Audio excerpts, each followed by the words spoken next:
अॼु असीं 12हें किताब जे सबक़ नंबर 7 जी मदद सां अखरनि ऐं सुरनि जे नालनि ऐं अखरनि ऐं सुरनि जी आवाज़नि जी मदद सां फ़ोनिक डिकोडिंग कंदासीं। सबक़ 7 में जेके ककपटीअ जा आवाज़ इस्तेमालु थियल आहिनि उहे आहिनि अ, आ, ए ऐं उ।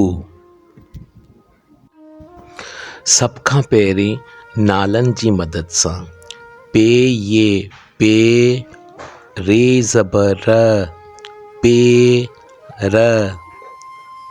आवाज़नि जी मदद सां प ए पे, र अ र, पे र। नालनि जी मदद सां डे ये डे, लाम ज़बर ल, डे ल। आवाज़नि जी मदद सां ड ए डे, ल अ ल, डे ल। नालनि जी मदद सां रे ये रे, लाम ज़बर ल, रे ल। आवाज़नि जी मदद सां र ए रे, ल अ ल, रे ल। नालनि जी मदद सां बे अलिफ बा, रे ज़बर र, बा र।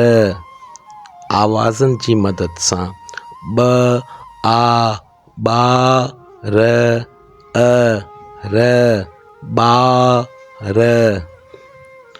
नालनि जी मदद सां डे पेश डु, काफ ये के, डु के। आवाज़नि जी मदद सां ड उ डु, क ए के, डु के। नालनि जी मदद सां बे ये बे, रे ज़बर र, बे र। आवाज़नि जी मदद सां ब ए बे, र अ र, बे र। नालनि जी मदद सां वाव ज़बर व, ठे पेश ठ, व ठ। आवाज़नि जी मदद सां व अ व, ठ अ ठ, व ठ। नालनि जी मदद सां खे ये खे, लाम पेश ल, खे ल।